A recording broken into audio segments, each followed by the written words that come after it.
money. It's the fuel that powers modern football, from blockbuster transfers to skyrocketing wages.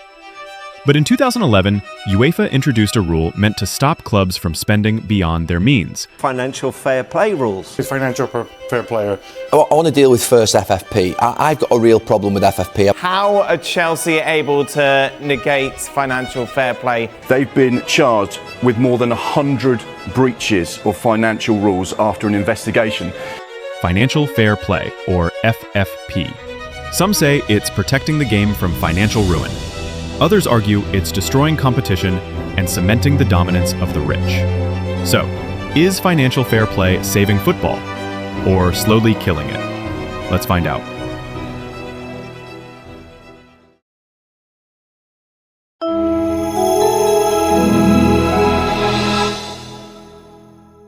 What is FFP? The story of why it exists. In the 1990s and early 2000s, football was wild. Clubs spent money they didn't have, chasing trophies with borrowed cash. When the gamble failed, the collapse was brutal. Take Leeds United. At the start of the millennium, they were competing in the Champions League. But after missing out on qualification, the mountain of debt they'd built up became unbearable. Leeds spiraled down the leagues, a painful fall from glory that fans still remember. And they weren't alone. Across Europe, clubs were going bankrupt, and owners were bailing teams out with risky loans. UEFA looked at this chaos and decided enough was enough. In 2011, they introduced financial fair play. The idea was simple. Clubs can only spend what they earn. If your revenue comes from tickets, TV money, and sponsorship, then your spending must stay in line with that. On paper, it was common sense. In practice, football never plays by simple rules. The promise of FFP, why it seemed like a good idea. When FFP arrived, many thought it was the answer. It meant no more financial Russian roulette. Clubs couldn't just spend recklessly and risk vanishing overnight. For fans, this offered stability. Your club wouldn't collapse because of one bad season. It also rewarded smart management. Borussia Dortmund rebuilt themselves not by outspending everyone, but by investing in youth and clever transfers. In England, clubs like Leicester City showed that with sharp scouting and discipline, you could still shock the world.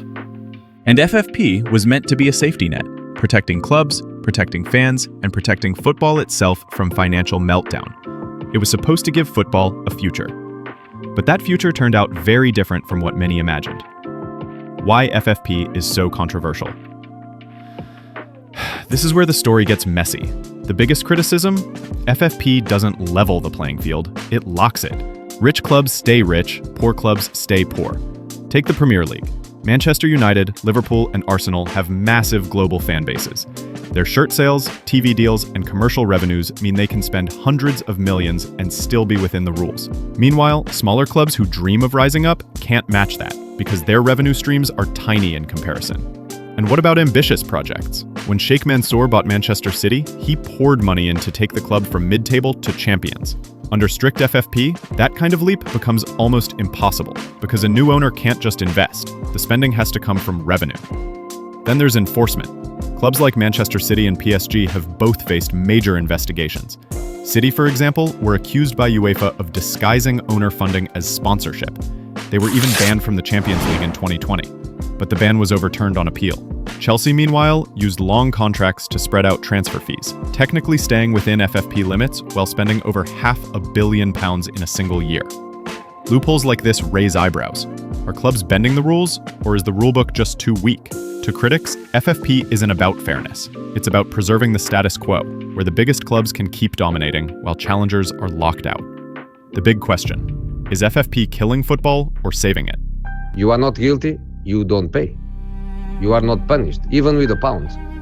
I think the club made a statement yesterday, so I could not add more than that. So, club is open, so hopefully can finish as soon as possible, and UEFA can decide what he sees.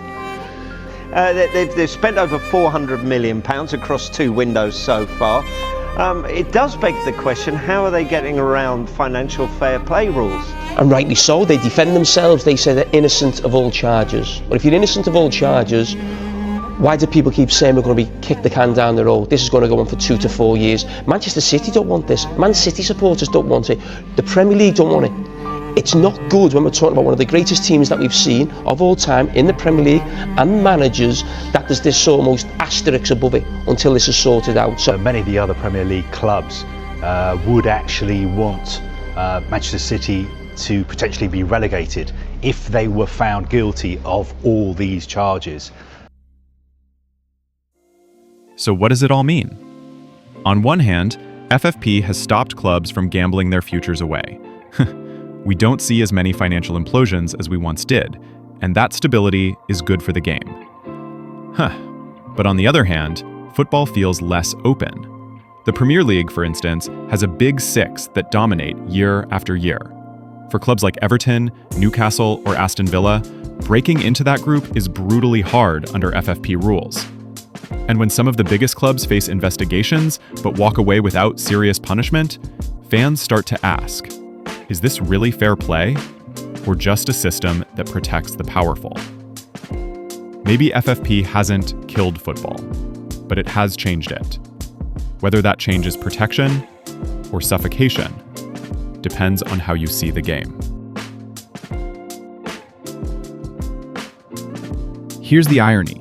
FFP was meant to save football from financial chaos, but could it be driving the biggest clubs to break away? The European Super League failed in 2021, but whispers of a reboot haven't gone away. Why? Because FFP limits growth for smaller clubs, but allows giants to protect their billions. For the elite, the easiest way to escape restrictions might be to create their own competition, where they set the rules. So, is FFP actually protecting football, or pushing it closer to a money-driven cartel? At its core, FFP raises a bigger question. Who should football serve? The fans or the financiers? Supporters want competitiveness, surprises, and underdog stories, but FFP often sides with financial prudence and corporate balance sheets. Some argue that without billionaire owners pumping money in, clubs like Chelsea, PSG, or Manchester City would never have risen. Others say that very same money has ruined the soul of football. So, who's right? The accountants keeping clubs stable, or the dreamers who want football to remain unpredictable? Here's the sticking point. Even when clubs are found guilty of breaching FFP, the punishments rarely stick. A fine for a billionaire-backed club? Pocket change. A temporary ban overturned on appeal? Hardly a deterrent. Some say point deductions or European bans should be automatic. Others argue you shouldn't punish fans for the mistakes of owners. So, what's the right answer? Should cheats be kicked out of competitions, stripped of trophies, or just hit with bigger financial penalties? Football has always been about more than money. It's about the moments that make you believe anything is possible. Leicester City winning the Premier League, a small club shocking a giant in the FA Cup, or a kid in the park dreaming of lifting a trophy. Financial fair play was built to protect those dreams from financial disaster. But in doing so, it may have locked the game in a cycle where the rich stay rich and the poor never catch up. So we'll leave the final question with you. Is FFP saving football's future, or is it quietly killing its soul? Tell us what you think in the comments, and don't forget to subscribe for more deep dives into the stories shaping the beautiful game.